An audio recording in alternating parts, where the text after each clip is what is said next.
And during COVID, we became a lifeline. It wasn't just about food. We were nourishing far beyond food. I mean, I just almost tear up. I can't hardly talk about this program. You just have no idea.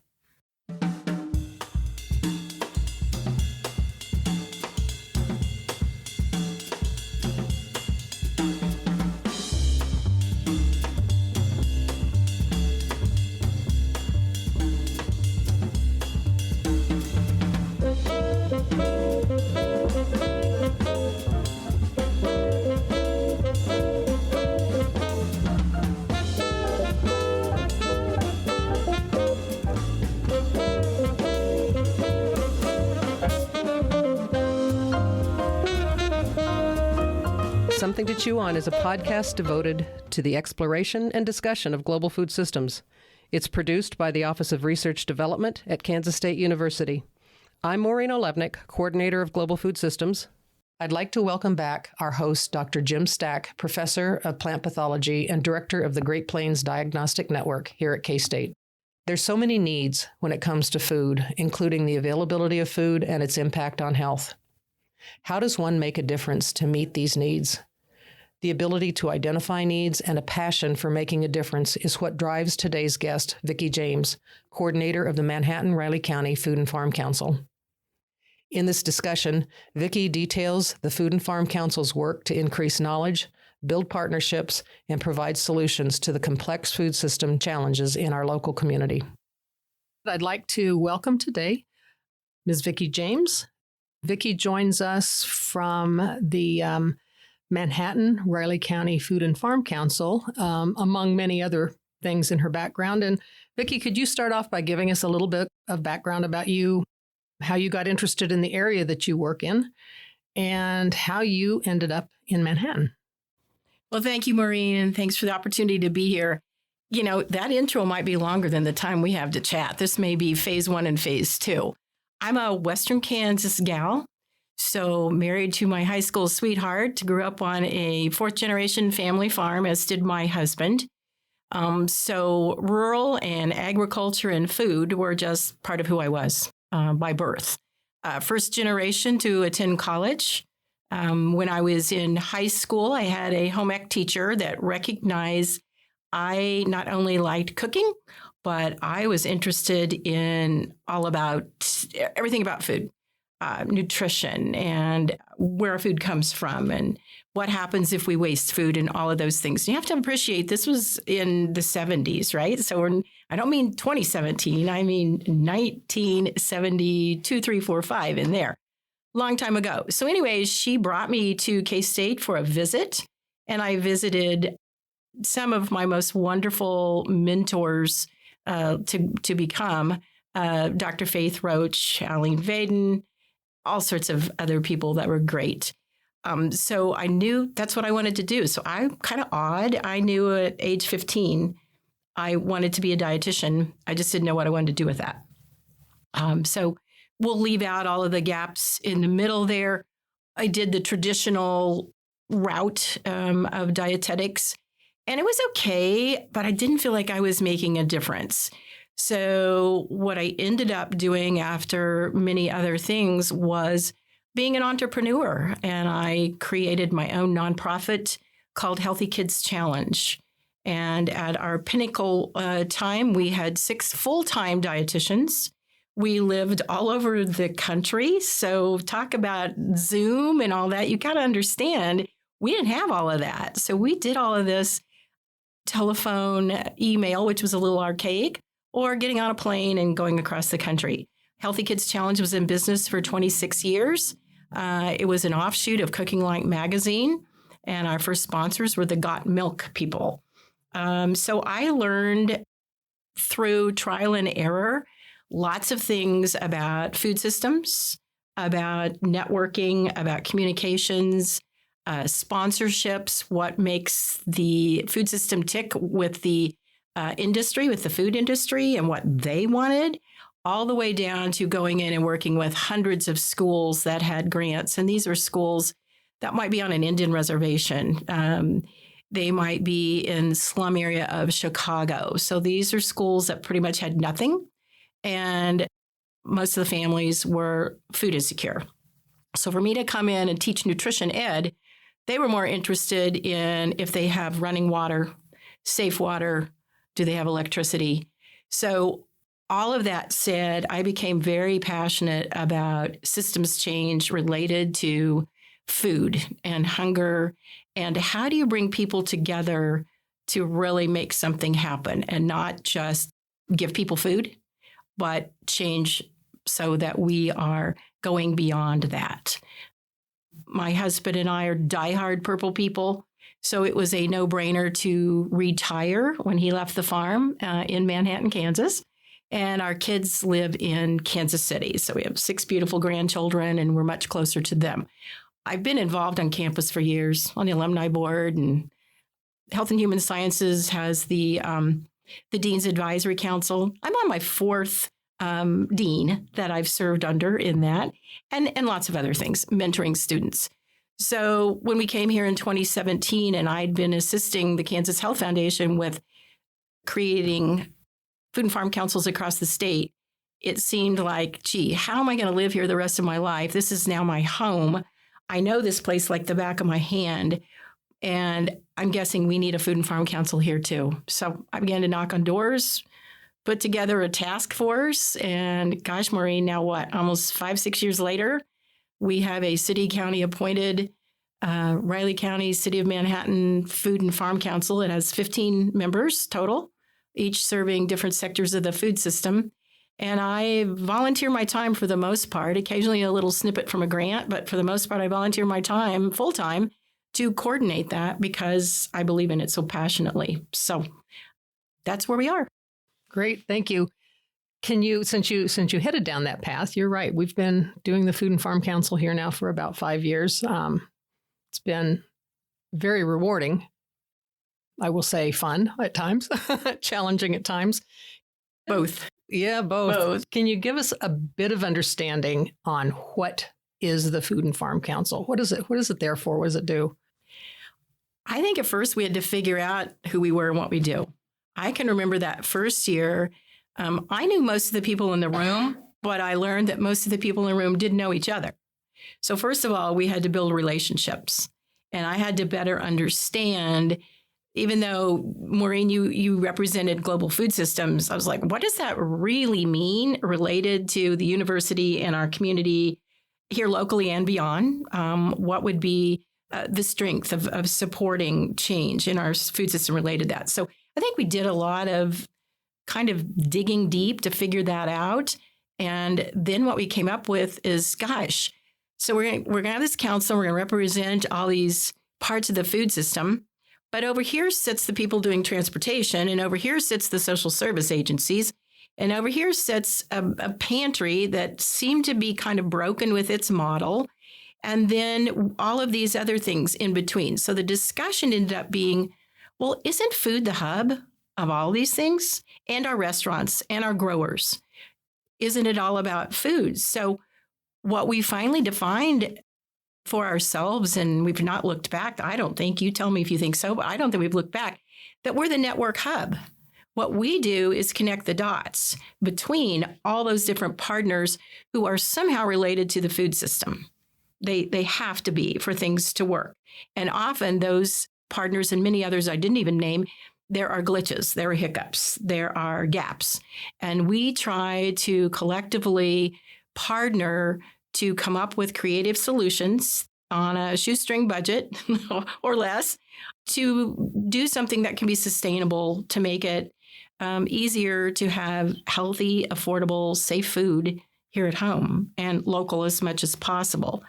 I think the other thing we do is bring forth issues to the city and county, but back to the community. Also, we listen. So we elevate, we become a means of elevating issues and trying to figure out from our neighbors who are having issues with food system, with access and hunger and whatever, what are not just the gaps, but what do you suggest? So my approach is so different. It is not the throw out a solution and do it at people or for people, but listen and do it with them, taking their ideas in mind first and foremost with the knowledge that we have. So I think we're a hub. I think if you ask our partners, that's what they would say is, I never knew that person from that agency until you guys said, oh, you could do this together. And so when someone leaves now, 5 years later, if somebody leaves a position, I almost guarantee you, I will get a call or an email saying, I want you to know I'm leaving because I don't want the work that's been done together to be lost. And here's the new person coming in. So it feels like our goal of wanting to be the hub has been a bit cemented amongst our partners. Maybe not the whole community seeing us as that, but amongst our partners. Would you agree? I would. I was going to say, I don't think the whole community knows us yet. I mean, I think that there's the 5 years sounds like a long time, but getting the word out on something like this and how it can impact the community has not been the easiest thing in the world. Well, and also what happened during that time? Well, COVID. Truly, COVID. So we went from finally figuring out who we were and beginning to build these partnerships to, all right, nobody leave their house for the next, 18 months? Yeah. But what did we do during that time? We built a website.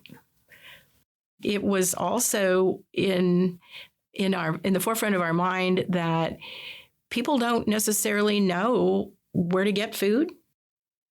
They don't quite understand our transportation bus system here on and off campus.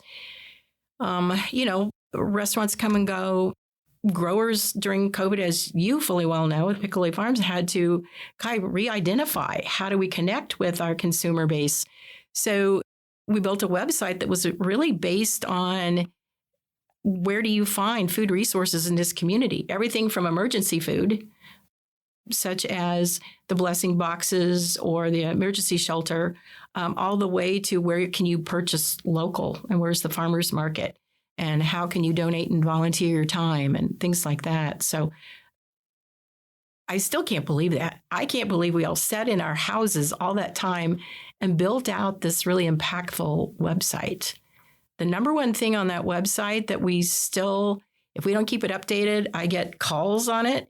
That's our community resource, Food and More, where it lists where all the blessing boxes are, the common table, free communal meals, a lot of the social service agencies, how to contact transportation, the ATABUS. Just all of those things are on there, and we try to keep it super current, and it's in English and Spanish. And I think it's the most downloadable thing that I've ever seen used by our partners. The firemen use it. The police station uses it. It's everywhere. The International Student Center. I was at True Colors. Kate and I were at True Colors last week, and they go, yeah, we have those printed out on the board for the students to take. So we did something right during that time when we couldn't go anywhere else. My reaction was, wow, I'm pretty impressed with what's gotten done in a fairly short period of time on essentially no resource except human.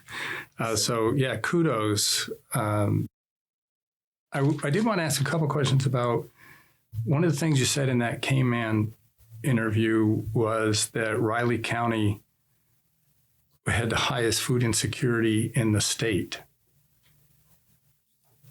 Two questions about that is, one, how do we derive at that conclusion? But what do you think accounts for that? Is it the student body, or why Riley County, which you would think with all that's going on in this area, and kind of the lesson from that is if it can happen here, then imagine other counties that don't have the resource base that this county has. I'm just sorry. I just threw three questions at you, but well, and if I old age doesn't get one of them, like circle back with me, okay? As you know, when you look at data points, they're moving constantly. I mean, by the time we have something to quote, that's not the current data point. So it's always a bit behind. COVID was not our friend. COVID brought us probably more people food insecure than we'd ever had before because of job loss, health issues. People became even more transient and moved on and on and on. I think there are two reasons why we have such a high food insecurity. A university is always one, and not always, but majority of times there's problems with limited assets and resources on campus as far as monetary with students. And the other one is having Fort Riley, a military base. When you have a military base, especially when you have people so transient that are coming and going and lots of transition around the world and whatever, people don't ever really get a chance to stay in one place, put down roots, get jobs where they can build up assets and have that bank account and all of that. So those are really the two factors that have been identified when we've done assessment here that create our issue. Then I think you alluded to something I really want to address. There is such a misnomer in this community that we are a well-off community. And because of that, that can create challenges and barriers because people look the other way. Things are fine. People just need to get a job. People need to work more.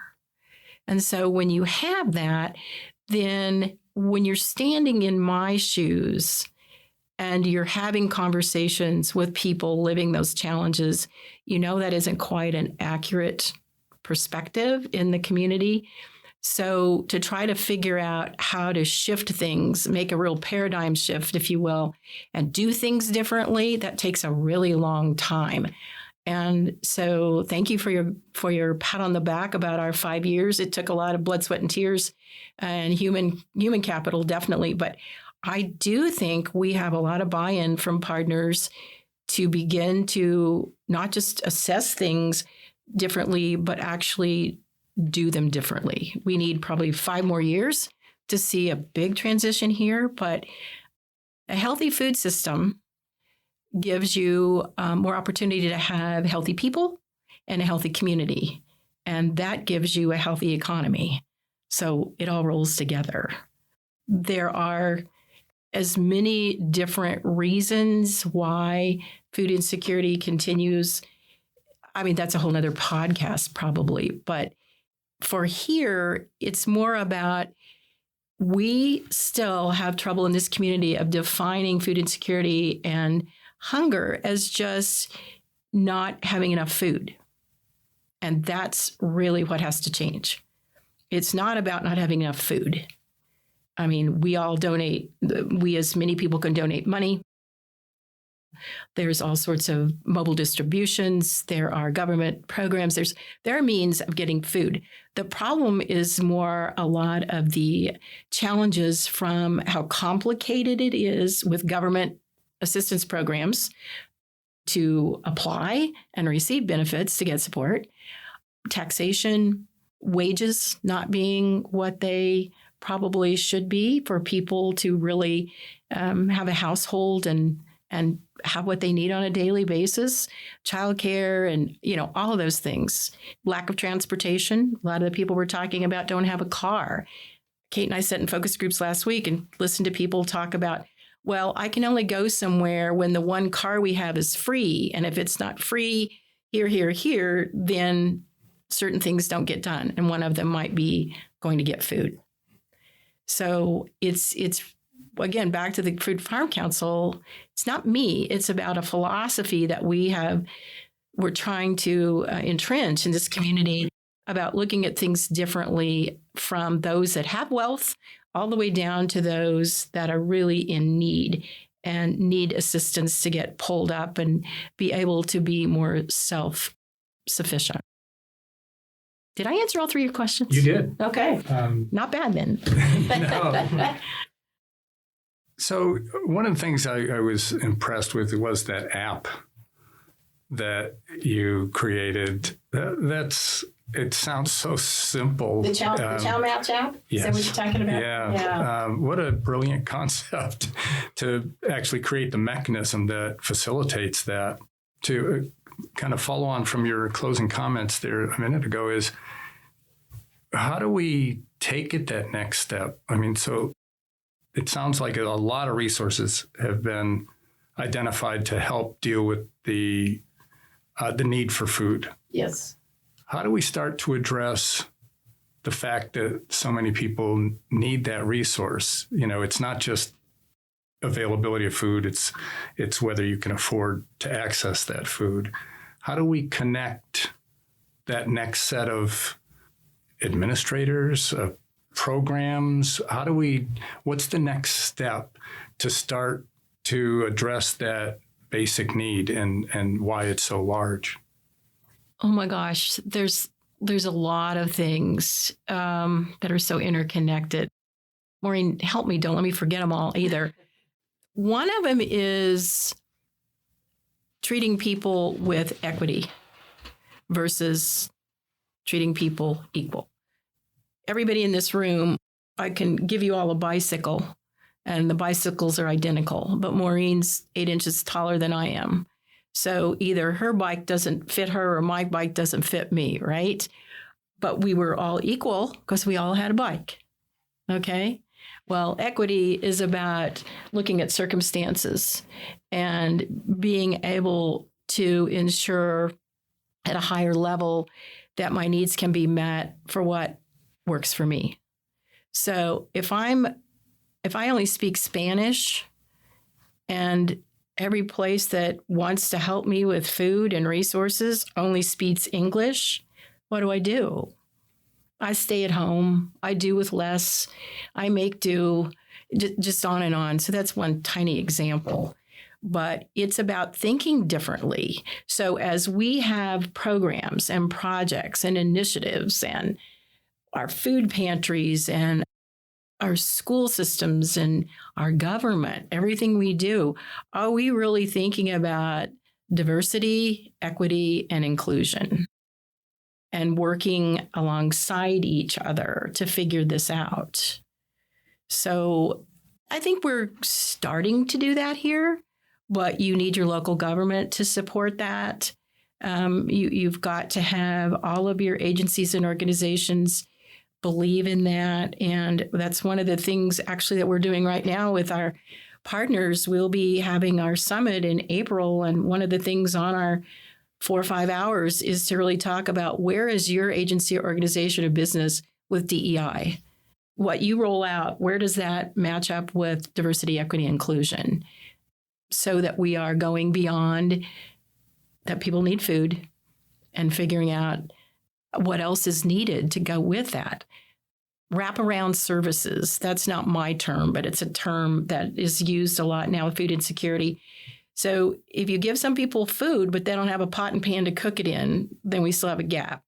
If they don't know what that eggplant really is, they throw it in the trash, even though it was given to them for free. So you can give people food, but they need education. They need food skills. And they got to have the things to cook it in. They got to know how to properly store it. Food safety is a big deal. We have issues with food safety and people that are food insecure because of maybe where they get their food or how they store it or how long they keep it, all those things. That's pretty complicated to say, but it's systems change, it's policy change, informal and formal policy. It's government supporting some of these changes and making things more simplistic. I wish bus passes were free. Like there is no bus pass, right? You just get on the bus and go. And that's, just an example. Carla, as the director of the Breadbasket, has made some sweeping changes, and we've had conversations about adding education. How can some of our partners work together? We have a slew of dietetic students and dietitians and extension people that are well-versed in nutrition education so that people do know what that produce is that we're recovering from the downtown farmers market on Saturdays when we have produce, when the weather's not 20 below. So when they come in, that they, A, want that produce, B, they know what to do with it, and C, they have what they need to prepare it and properly store it. So it's a full circle with putting all those things together. Can't do it overnight. She's done great stuff, but we keep working towards, and that's just one example. There's many more. Do you think the university is doing enough? So you mentioned extension, and that's their shtick. I'm in extension. Yeah. So that's to identify needs in communities and address them. It doesn't sound like perhaps we're doing enough. Oh my gosh, I'm so happy you asked me that question. I don't know. Did you plant this, Maureen? I did not. our university, we have such an opportunity to utilize and tap into the resources in this community because of our university. And no, I don't think that we're doing that enough. I'm not sure the university has quite figured out how to go beyond what their daily scope is to figure out how to do that. And I'm not sure the community knows how to knock on the door and ask and figure it out. What I am excited about is President Linton has just put together several new task force to create a strategic plan. And they are tasked in the next few months to come up with what should we do? What do we need to do as a land grant? What's the next gen? How do we be the next gen land grant and lead? And one of the task force is about community engagement. And so drum roll, please. I have the privilege of serving on that. We had our first meeting this last week. Everybody in the room is part of the university. So they all have the framework of how many years they've worked for the university, what goes on in their specific college, their specific curriculum, et cetera. And then I'm sitting over here going, and from the community side of this. So it was a really good first meeting conversation, in my opinion. I'm excited to continue these meetings and see how what we're talking about lays over all of the other task force, how that turns into a strategic plan. But it is certainly something that President Linton has tasked his cabinet and his advisors and everybody across campus to figure out how do we really serve as that true land grant and extension and connecting, not just here in this community, but outreach across our state of Kansas and across the region and on worldwide. I mean, K-State obviously is all over the world. How do we do that better? So I heard tons of quote unquote silo talk, knowing, well, we've never done this. We've never connected here. And so I thought that was refreshing for people to admit that maybe we do need to think about changing things a bit. So we'll see. Ask me back in a year or two what that looks like. Yeah, well, I would agree. There's an awful lot more we could do to be. I think Maureen and I had this conversation before. We seem to be much better at addressing needs on other continents than in our own community. Yeah. One of the things I brought up the other day, and people just kind of, I think they were just thinking. They weren't disagreeing. They were just pondering. I said, I get calls all the time and emails, some from faculty on campus, some directly from students saying, I need a community experience, or maybe they want to do their MPH internship with us, but a lot of times they want just some community hours and whatever. And so I never say no to that. I want to meet with the student or the faculty and the student and talk about, what are they thinking?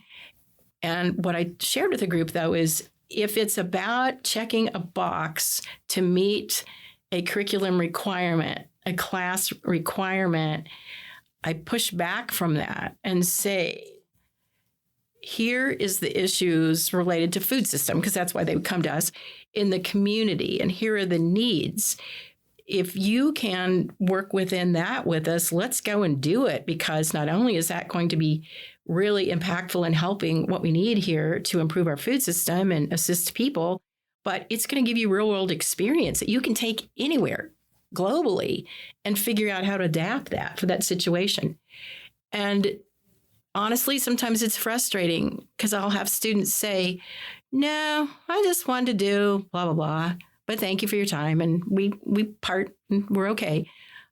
So I think that it's going to take a bit of time there to reframe a little bit how to meet what needs to be met for a course, certainly not trying to undo that, but how can that be an impactful, meaningful community engagement opportunity for that student?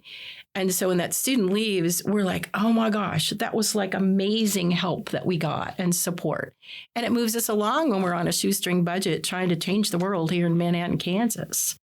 If I can share an example of two students that were food security scholars. So those are students that have applied and been interviewed and accepted for a very special program in leadership studies. And they want to focus on reducing food insecurity. So by the time that hopefully they get to that semester of going out and doing, hopefully there's been enough conversations with me, with their faculty advisors, that we want to do some real world stuff here when we can work with them. So these two young ladies I knew as food security scholars, and they were like, we want to do more. Can we come back next year and do more? So we have this diversity, equity, and inclusion grant now.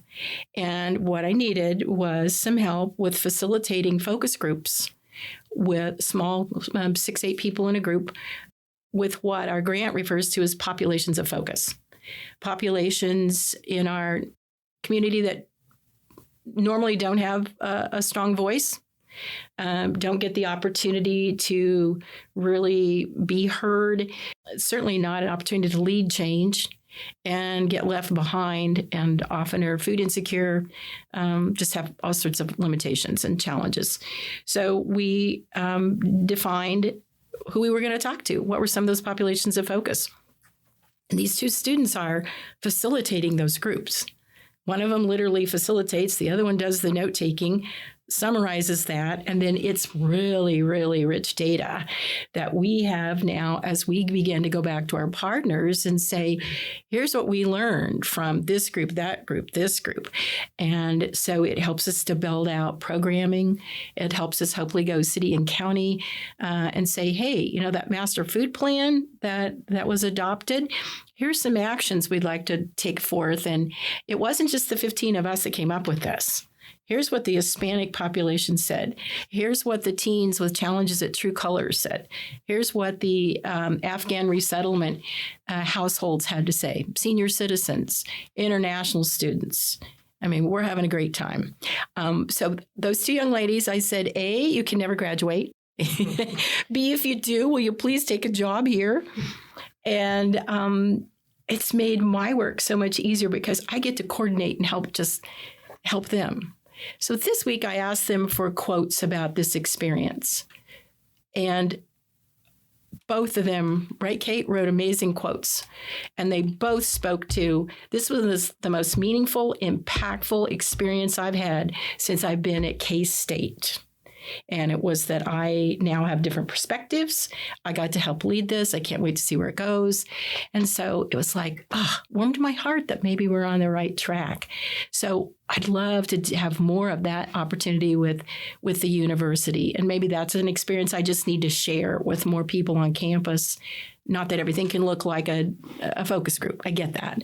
But I think it's time to get out of our box and figure it out. We're so rich with having K-State here. You've talked about partners a couple of times. Explain to the listeners a bit about, you mentioned a couple of different groups that were involved in the partners, maybe the numbers of the partners and some of the working groups that are set up in that group. And the Food and Farm Council is kind of a connector, but the Food and Farm Council working groups have done some real things. Yes. And that I think have had they're the doers, and they've had a big impact. So maybe you could give us a little more information there. Well, this goes back to when we had a task force to define if we needed a council in 2017. We had some grant dollars. The Flint Hills Wellness Coalition actually had grant dollars at that time. And so a community food system assessment was done, and it identified kind of our key issues and problems, which were food insecurity. So that wasn't new to putting together a master food plan. We figured that out in 2017. Also waste. So we defined waste as food waste, but also solid waste that's associated with it. So the cardboard, the glass, the plastic, and all of that. And then also education, just educational challenges, and then limitations with really supporting our local farms. So all these things kind of mixed in there. So we put together what were called CATs, community action teams. But since it's K-State, CATs kind of fits, right? Mm-hmm. So we have the food insecurity CAT, we have the education CAT, and we have the waste CAT. And so we had a summit the first year and invited any and all agencies and organizations that were somehow, the food system was important to their work. like social service agencies, our farmers, restaurants, caterers, grocery stores, transportation. And I don't know who I'm leaving out, but faith-based, anybody that was doing church-based pantries, breadbasket, all those, and countywide. So we're city and county. So this was out in Riley and Ogden and places like that too. Invited them to come together and said, okay, what would you like to do? And so that's how it turned into the Cats was doing this first time around. They said, well, yeah, we want to talk to you. Well, we want to do this. So we do these Cats, and the Cats meet on a monthly basis. Food and Farm Council members serve as leadership for those, and we encourage them to attend, not just our community partners. And then they're the ones, because they're the ones in the trenches doing the work, that figure out, well, what we really need is, like I alluded to before, we might get food to people, but then they go in for their WIC, the Women, Infant, Children visit, and find out, well, but I don't have pots and pans, or I don't have enough dinnerware. My husband just got deployed, or we had a fire, or the breadwinner was in jail, or whatever might happen. We had to move. And so they don't have what they need to prepare the food. So one of the Cats said, well, I think we need to do something where, when you're in your kitchen, you get new dinnerware. What do you do with your dinnerware? What do you do with your old pots and pans? We should ask the community to give us gently used kitchenwares, and we repackage those into starter kits. So not the fancy chafing dishes and the wine goblets, but what do you need on a daily basis to prepare food in the home and nourish your family. And so we called it Kitchen Restore. And oh my gosh, that has become like out of control important.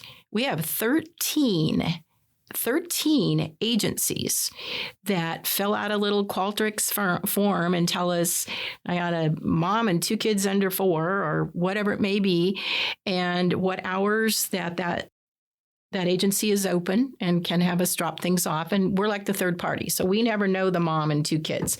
We don't want people calling us directly for those things, because that's not what we do. We're not set up to take care of all their other needs, because if they need pots and pans, they probably also obviously have needed food. They may need assistance with filling out forms, healthcare, transportation, childcare, medical care, and on. So we have probably over, oh gosh, I can't remember the number now, Kate, close to 300 maybe. I've put 300 kits in households. So think about all of the resettled folks from Afghanistan. All of them have received kits. So we're connected to MART, to the Manhattan Afghan Refugee Team, and they fill out their form and we deliver a kit.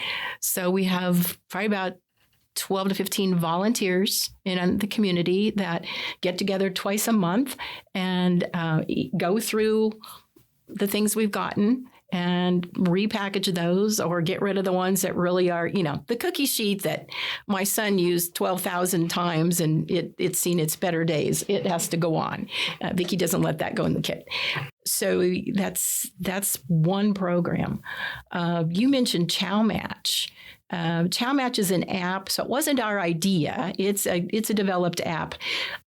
Someone in California created that, and we do have to pay for that. That's another one of the examples. We have to scramble around and write grants and find funds to do that. But wow, once a donating grocer, caterer, or restaurant has put their profile in, and then a receiving agency like the emergency shelter or breadbasket or whoever's put theirs in, it literally takes 1 minute for a donating group to plug in, okay, I have 4 pans of prepared food from Sodexo training table on campus. I need it picked up April the 2nd at between 9 and 10.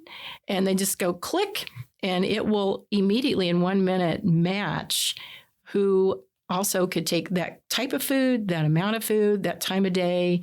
And then also it pops it out to our now 40 volunteers. And a volunteer can go, oh, yeah, I want to do that. Click, and boom. So Kate and I are administrators. It's way cool to sit there on my phone. I see it come in and go, oh, yes. And somebody accepted it, and it's all good.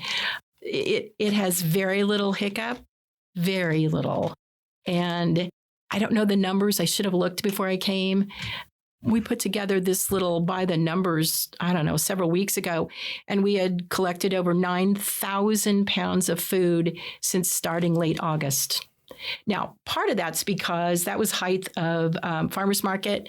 So if there were farms that had some produce that they weren't going to be able to repurpose at other markets or directly to consumers that week, and it wasn't going to be its best by the next Saturday, they generously donate. We have 8 or 9 farms in the height of farmers market season that we walk around with our wagon. And, the first week was like, they were kind of doubtful. Who is she? Why does she have that wagon? What is she doing with this food?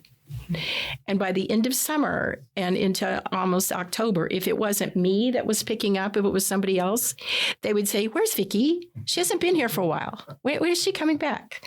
So relationships. They began to understand what we were doing because we told them what we were doing. And when we come back, we'd say, "We want you to know where this went.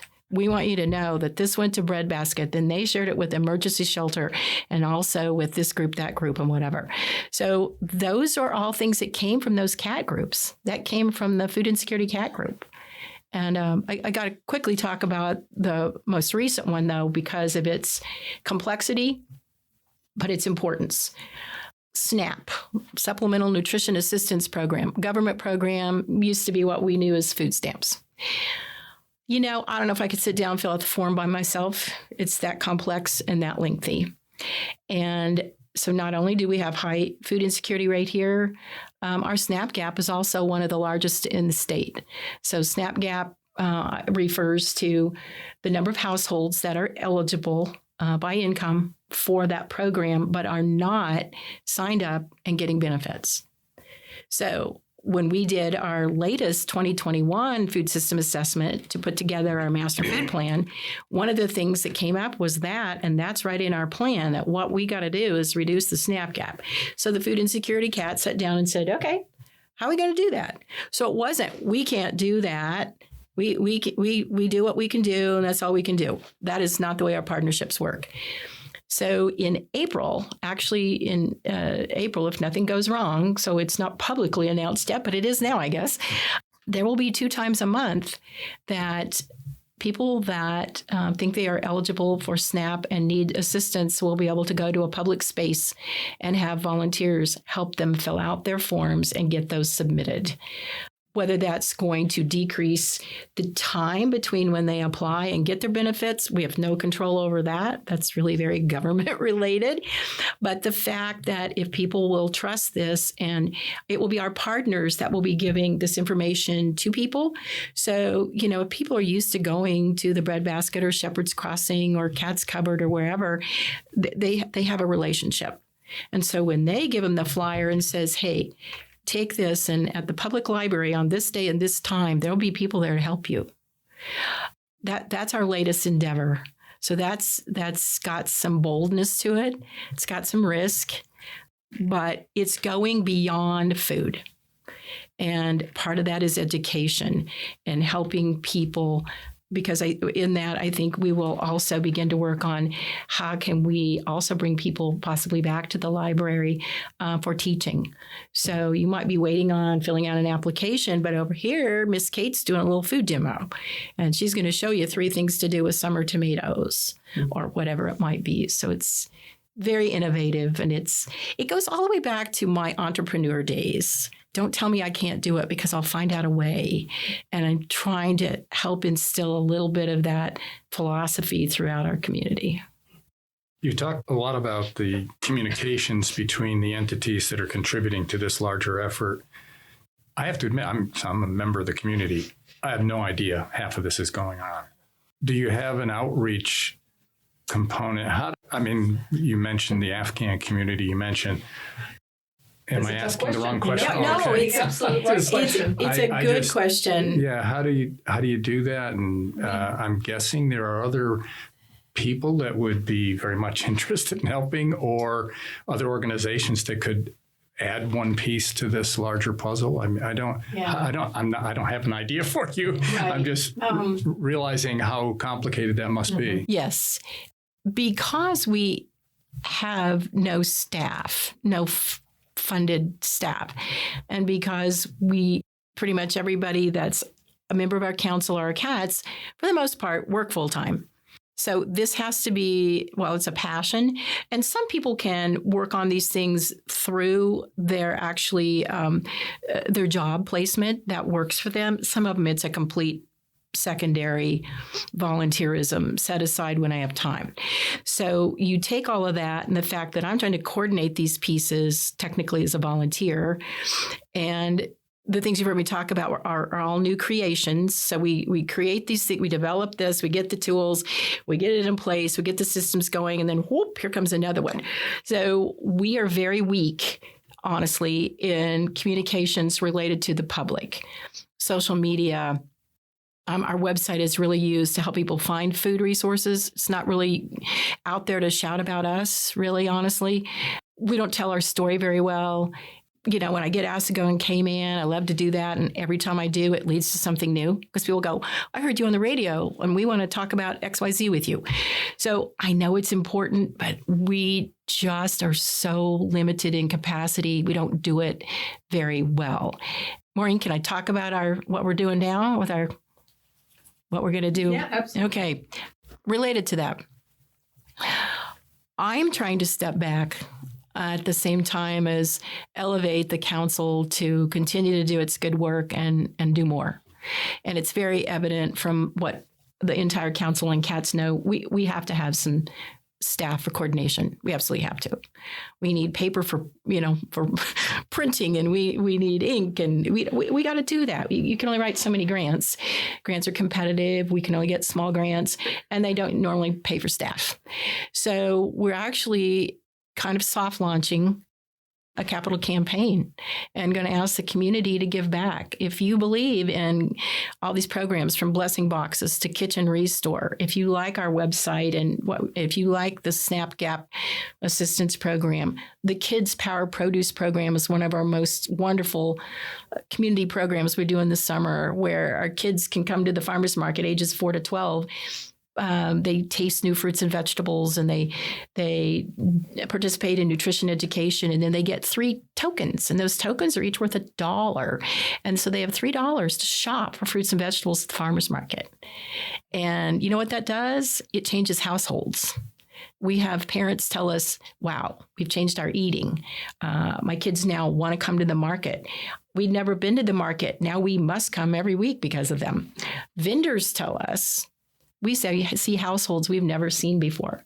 So it has an economic impact as well. It's not just about nutrition education. It's about impacting all sorts of things. So all of that rolls around to somebody has to coordinate all this stuff. I mean, we do this stuff year round. We pick up our little food recovery wagon and all those things that we're doing. And so we are through social media, but through talking to businesses. We're going to knock on doors of households that are identified as possibly interested in supporting what we do. We're going to ask people to donate to the Food and Farm Council. We have a fund set up at the Greater Manhattan Community Foundation, and they serve as our fiscal sponsor now.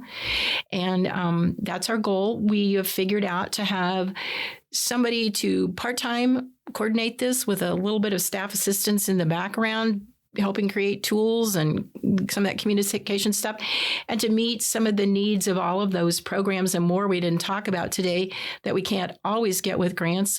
We probably need $100,000 annually. So we're not asking for $5 million. We're saying for $100,000 annually, we can probably keep doing exactly what we're doing and begin to do even more. And you're right. People don't know or quite understand. And so I'm not sure what the answer to that is, other than continuing to talk on radio, any print that will listen to our story, and begin to just communicate through social media. But the person who does our social media works full time, has small children, and is a grad teaching assistant. So we're just limited. If you've got a solution, let's do it. I don't think there's a solution. I think you're going to be looking at a family of solutions, but things that K-State can do. And I've done this for years, is I'm not particularly good at that part about, pushing stuff out. So I used to hire a communication student and embed them in my team and develop the relationships with the rest of the members of the team. And pretty soon we have a Facebook presence, we have this and that. And I'm guessing that, because the money is not there, students need to do things for credit. And communication students are looking for interesting things to get involved in. I've been really well served by the students in ag communications. They've been absolutely terrific. That's a good suggestion. And, that's probably also a challenge because even though I've been a K-Stater for life and involved in this community for a long, long time, I'm still kind of the outsider. I don't always know where to go, who to talk to. And so I do look to people like Maureen and some of our others on the council that are on campus, even though I know everybody's in their specific space, to kind of help cross-pollinate, like, who do you talk to? Everybody gets so many phone calls and voicemails and emails and texts that, as you know, you kind of got to get the right person and say, here's what our need is. Here's the experience we can offer, because we've had a track record that is successful with offering students these quality experiences. So that's a really valid one that we'll have to pursue where to start to make that happen. And a student that can be a really quick learner with all of these things we have going on and help elevate it, because we have our folks that do social media. We need a bigger presence, and we need it to be very, very well communicated, very succinctly. So the other thing that came to mind is churches. So almost every year, at one of the services, we have a visitor from another country come in and talk about the needs in that country, and they take up a separate collection just for that person, for that purpose. This would be about our community and not a community half a world away. Right. Have you thought about partnering with those faith-based and maybe enlist like a Rotary or a Lions Club or somebody that could champion the cause, because it's our home we're talking about. I'll tell you what we fall into sometimes is most people are very concrete thinkers and very visual. And so I think what happens with a lot of civic organizations, people want someone to come and talk very specifically about blessing boxes, what they are, where they're at, how do we support them, or Kitchen Restore, or whatever. And so it's really hard. Maybe it's just me. I have found it very hard to get people to look at the big umbrella, the picture of all those things only happen because of all of the mechanics behind the scenes to make them happen. So that's not nearly as entertaining and easy to communicate and fun to talk about because it's not very concrete. It's kind of abstract. But so people like to give to these specific things. So Rotary may say, "Will you come and just talk about Kitchen Restore?" And then somebody may donate to Kitchen Restore, versus we still need operating funds. So we got to work on that. I would sell them on the outcome, not the mechanics or the infrastructure. You sell them on the outcome. This is what happens when you put $1 in this slot. This is what happens. Mm-hmm. Not so much about what's in between, but right. Lots of people like to help solve problems. Yeah. And, there are pancake bricks. It's like everywhere all the time. Right. Those are for specific purposes oftentimes. Yeah. And I just, rather than you have to do this, try to find a civic organization or something that would champion it and help do that. I'd be surprised if one of them didn't want to partner with you on that. Just a thought. I think it's probably goes back to who's going to knock on the doors and have the conversations to get to do the, to figure out who that would be. And then what organization or organizations to assist us. So we just need to build it in, Maureen, with everything else we figure out what to do. As she said, one of the biggest challenges is I mean, Vickie has carried the lion's share of this for the last 5 years for nothing. I shouldn't say for nothing, just because she loves it.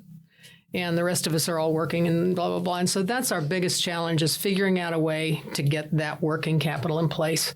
You know, one of the things that touches the university community directly that Vickie didn't bring up is the Kansa student table. I don't know if have you heard of that one? Yeah.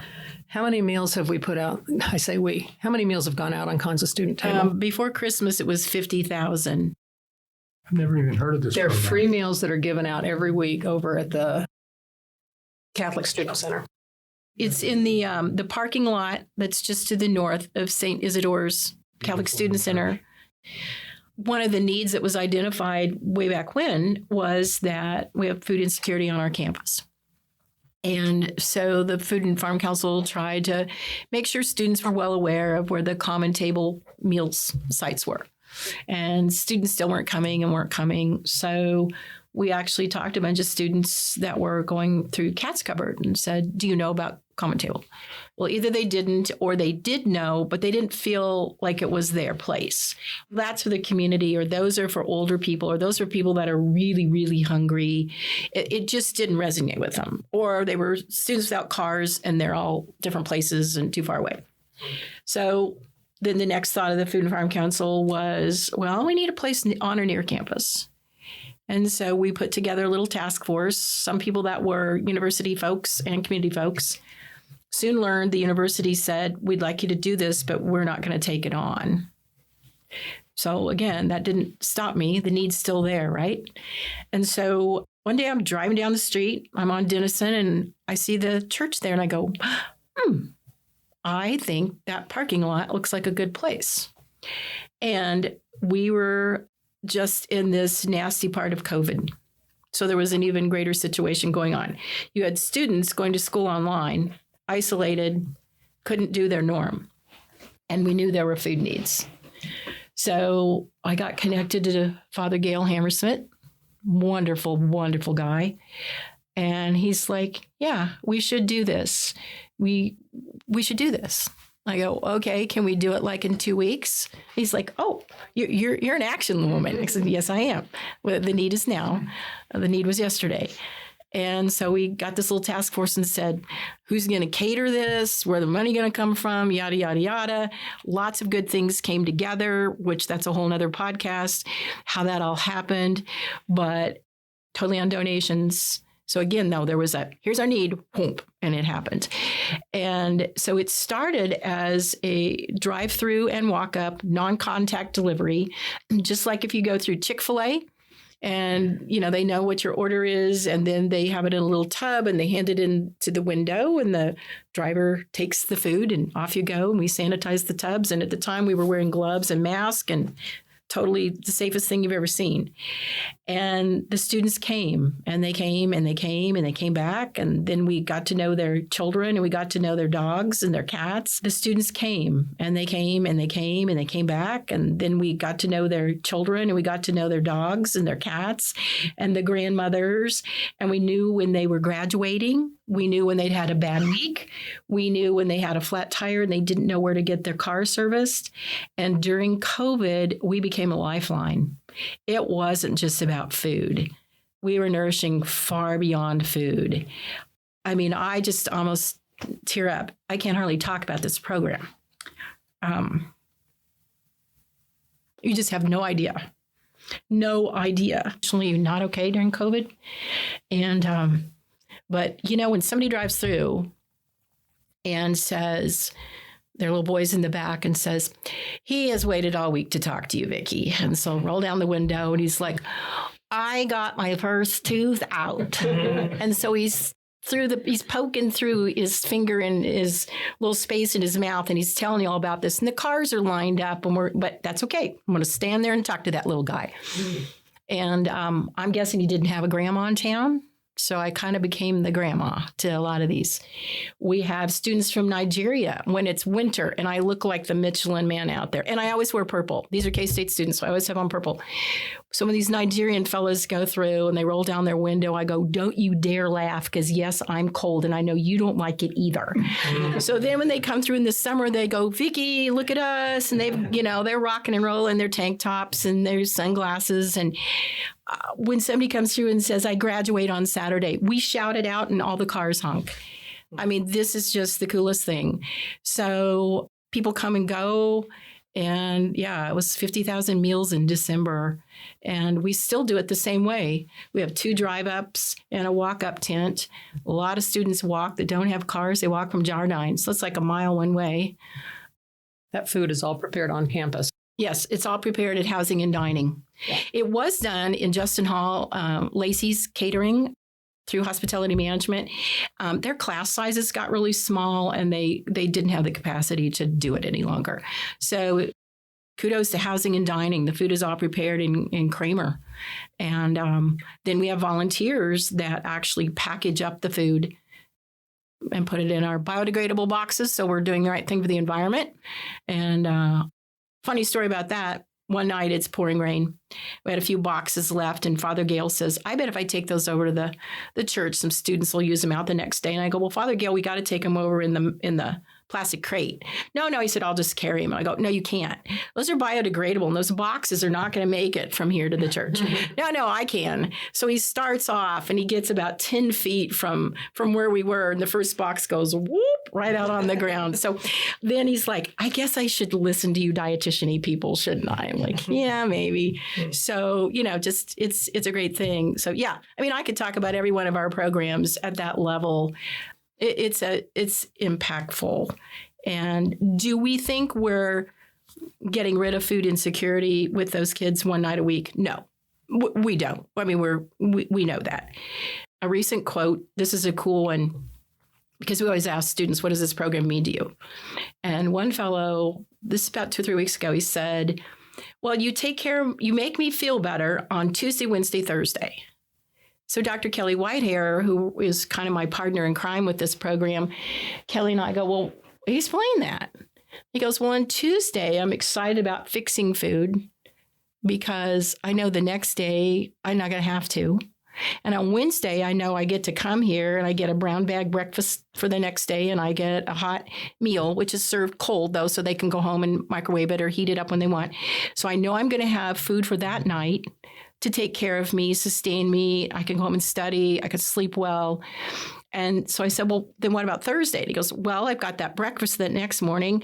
And if I still had left a little from my meal Tuesday, I fixed, so I don't eat all of my Wednesday, then I have that Thursday. But he said, if nothing else, I just feel better because you're always here. You're never not here. And I know I can get through the week. And we just stood there and went, it was a jaw drop. Those are the stories we hear. Those are the stories. And that's why we do it. Well done. It's just important stuff. Important stuff. But it is a program. And so we still got to figure out housing, healthcare, childcare, education, transportation, making government programs easier with those dang application issues, and what kind of policy changes can we do locally and statewide and federally to make a difference. Kansas is in the middle of axing the tax, getting rid of the food tax. And so then that gets a setback, like, oh, no, we're not going to do it. And then, oh, we're going to speed it up and do it immediately. And it's everywhere in between. So on top of everything else, we are one of the councils that monitor those things. I write letters to our congressmen and women, to Yusha Reddy, that's now there instead of here, and say, hey, we need you to, think about what this means to the communities across the state of Kansas. So that's on top of all the other that we try to make a difference, not just in Manhattan and Riley County, but across our state and, as the university is concerned, nation and worldwide, because when the students leave, they aren't all going to stay right here. They're going to go globally. Jim, do you have any final questions you'd like to ask, or statements, or? No, I just say, well done. Yeah. Well done.